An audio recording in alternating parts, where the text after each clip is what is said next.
Hola, jóvenes católicos en marcha, bienvenidos a la segunda parte de Interpretando el Génesis en la parte hermenéutica y exegética. En esta ocasión vamos a hacer rápido, ya que este tema amerita justamente hacerle rápido por tiempo también. Tendremos unas tres entregas más de 5 capítulos. Entonces, en esta ocasión voy a indicarles unos documentos que vamos a estar leyendo, vamos a estar tratando. Vamos a tomar solo 3 puntitos del Génesis, así que les invito a dar like y a suscribirse. Empecemos. En esta ocasión me encuentro con este texto del Centro de Ciencia y Fe, interpretando al Génesis 1. Entonces tenemos esta primera parte de la interpretación de este libro tan interesante que nos cuenta sobre el origen del mundo. No es tan compatible con Darwin. En la tercera parte les voy a decir por qué. Pero en esta ocasión vamos a poner una imagen del Génesis y vamos a estar hablando conforme a este libro, a todo esto, ¿no? Entonces les invito a compartir y vamos a comenzar ahorita con esto. Eh, Muy interesante este libro, ya que nos dice cómo empezó el mundo. Entonces, estoy preparando un poquito de cosas para indicarles.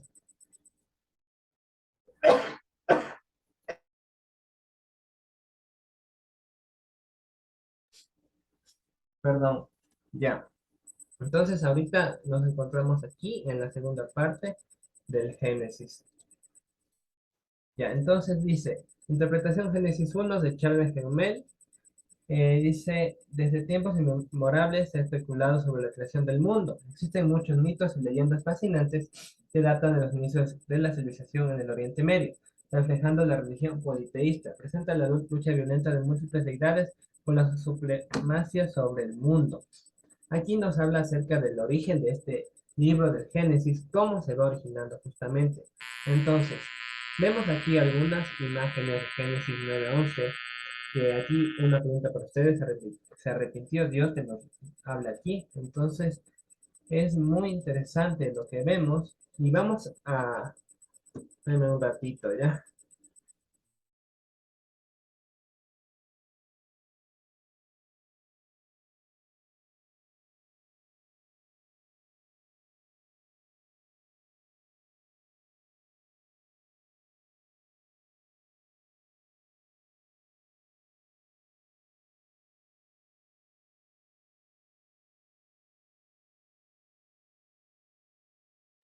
Ya, disculpen. Listo, entonces aquí tenemos la primera frase y Dios creó al ser humano a su imagen, lo creó a imagen de Dios, hombre y mujer, los creó Génesis 1:27. Entonces aquí tenemos la primera manifestación de Dios, que es crear al hombre. Entonces, sigamos. Los relatos bíblicos de la creación guardan algunas similitudes con los de los vecinos paganos de Israel, al igual que algunas diferencias radicales. Esto vamos a hablar después en las otras partes, ¿no? Entonces, retomando del capítulo anterior, vamos a hablar que Génesis es un libro de orígenes. El origen del universo, el nacimiento de la raza humana y la fundación de la familia hebrea. Entonces, en este libro conocemos varios personajes, como Adán y Eva. Adán y Eva es, como quien dice, un mito, pero un mito para entender la humanidad.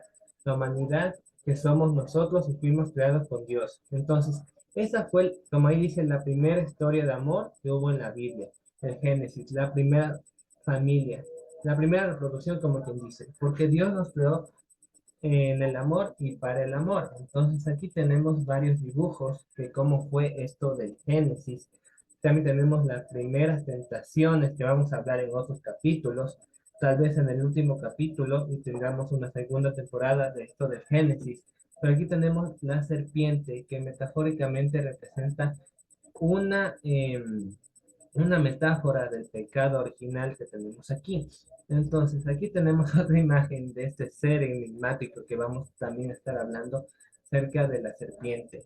Y como dicen antes los exegéticos, los judíos, hay un video que quisiera presentarles para reaccionar un momento, esperemos que no me salte el copyright, que la serpiente antes tenía patas, según los entendidos en el tema, porque esto fue algo muy complicado y que desde niños nos han enseñado que esto de Adán y Eva fue real. Entonces, pero hay que entenderlo que esto fue el primer hombre y la mujer. O sea, pudo haber existido un hombre y una mujer o la humanidad completa que se enfrentó a este fenómeno de la serpiente, fenómeno del primer pecado. Entonces, aquí tenemos la primera familia que fue Adán y Eva. También tenemos que se escondieron de Dios cuando pecaron, sintieron vergüenzas. Entonces, eso, o sea, y luego les tocó trabajar, les tocó vivir de otra manera.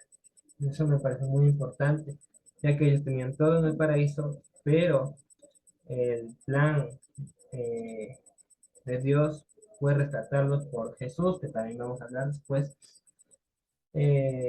Antes de seguir, quisiera decirles que yo también me estoy formando en esto de la fe, de la religión, del catolicismo, entonces ya vamos a tener más sustentos por diócesis, parroquias de hablar de estas cosas. Entonces sigamos. Aquí tenemos el ángel que custodia el, el jardín del Edén según el mito, ¿no? Entonces, vamos a otro punto muy interesante que tenemos aquí, que es el animal, o sea, la serpiente. Bueno, en puntos rápidos vamos a decir que la serpiente es la tentación, el pecado.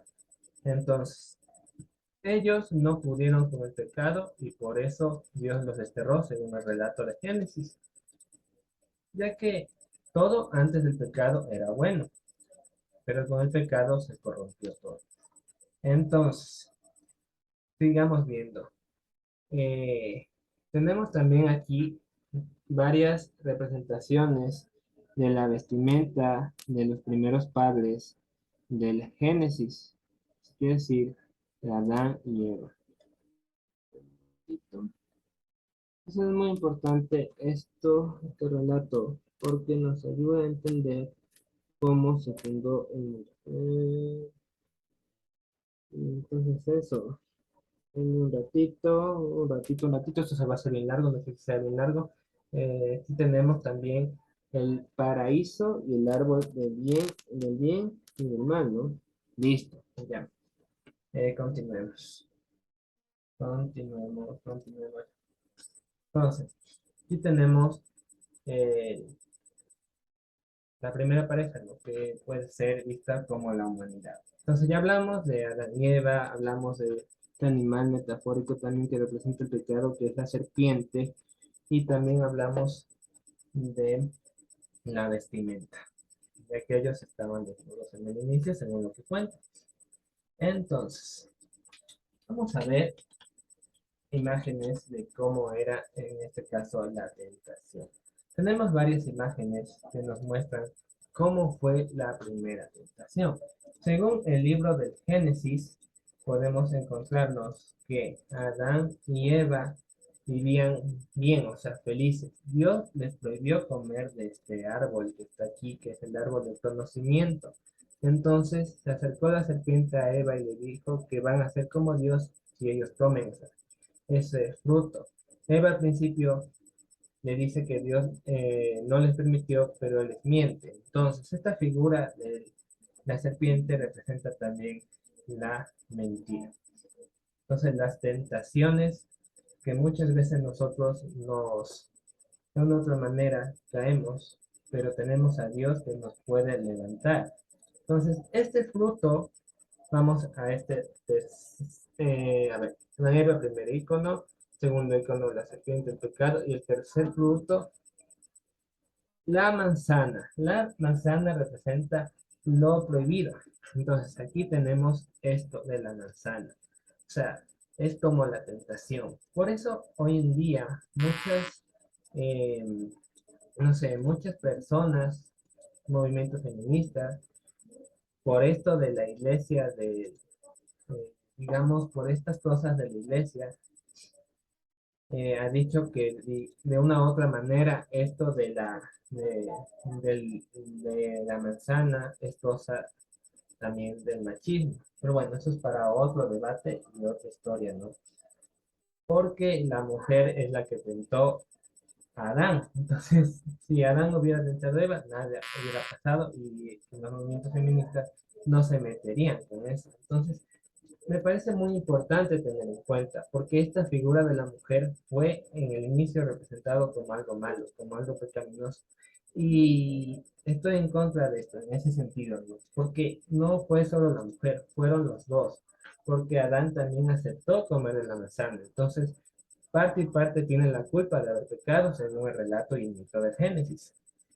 Bueno, aquí tenemos este fruto prohibido, que es de la serpiente, este animal que entrega la tentación. O sea, el fruto prohibido, que sería una manzana, según lo que nos dice aquí, me da un poco de miedo. El fruto prohibido, vamos a ver las imágenes del fruto prohibido que tenemos aquí, que sería de la manzana, en este caso, representan los deseos, representan las cosas negativas, representa también la sexualidad y representa también esto de lo llamativo, ¿ya? Entonces eso es muy importante tener en cuenta. Ahora, para terminar, vamos a leer un poquito que aquí dice en el principio cómo interpretar Génesis 1:1. Ya, ya hablamos acerca de las varias figuras metafóricas que tiene el Génesis, los primeros capítulos. Pero acá tenemos algunos más que mire desde el principio. Entonces, para tener en cuenta esto, vamos a leer un poquito y luego vamos a terminar y vamos a dejarlo aquí. Dice, ¿cómo interpretar la expresión en el principio en Génesis 1:1 ha sido ampliamente discutido por eruditos cristianos, teólogos también? El principal cuestionamiento es cuál principio tenía en mente el autor del relato de la creación en el Génesis 1. En otras palabras, ¿es la expresión en el principio una referencia a nuestro sistema solar o a todo el universo? En el siguiente capítulo vamos a profundizar de esto, ¿no? Y si Génesis 1:1 se refiere al principio de nuestro sistema solar, entonces el autor está marcando el principio de semana creativa. Pero si se refiere al principio del universo, entonces existe una brecha entre la historia de Génesis 1 y Génesis 2, incompatibles. Brevemente describiré los argumentos principales para sostener uno u otro punto de vista. Entonces, aquí tenemos Génesis 1:1 en el principio, Génesis 1:1:2 que también habla de los cielos y de la tierra. Entonces, estos puntos son muy importantes, lo que vamos a leer, que van a ser, por el tiempo van a ser solo tres, y en el próximo video vamos a desarrollarlo después en la próxima semana. Uno, la Biblia no menciona la creación de la materia, específicamente en relación con el primer día. La expresión sea la luz parece mencionar la única obra creativa del día primero, cuando Dios creó la luz. Entonces, en el segundo día encontramos el manto divino de que hay expansión en medio de las aguas, cuando creó el mar. ¿Cuáles aguas? Ahí no nos explican. Las que ya existían no fueron creadas en ese momento. ¿Existían desde mucho antes o solo desde el día anterior? Entonces, por último, y vamos a terminar, produjo en la tierra hierba verde. ¿Cuál tierra? La que ya existía, la hierba comenzó a existir en ese momento, va en la tierra número 2, no. Entonces, para terminar, vamos a ver algo de cielo y la tierra, y de ahí me despido. Entonces, aquí sí más o menos me imagino que hubiera estado la creación del universo, de esta manera. O sea, todo era caos y Dios creó el universo desde la nada. Entonces, ese es un principio de que los filósofos eh, teístas no lo tienen en ese sentido, o los panteístas o lo que sea. Entonces, eso es lo que pasó. O sea, Jesús creó todo desde la nada, porque todo era caos, no había nada, entonces Dios lo creó. No lo ordenó como los deístas, sino que creó como vemos aquí. Día uno, cielos, no, día y noche. Día 2, cielos, agua. Día 3, la tierra. Día 4, el paraíso, la tierra, ya como con flores, vegetación. Día 5, animales. Día 6, el, el hombre y la mujer. El día 7, el día y la noche. Aunque aquí también el día y la noche. Entonces, Es muy importante tener eso en cuenta. Espero que les haya gustado, les haya interesado este video. Nos vemos en otro video. Estamos aprendiendo. Sí vamos a tener eh, un, un grupo juvenil en mi casa, o sea, que nos sustente, un sacerdote que me sustente a mí como predicador de ustedes jóvenes y que me ayude a tener una mejor forma de hacerles videos. Nos vemos hasta la próxima, que tengan una bendecida noche.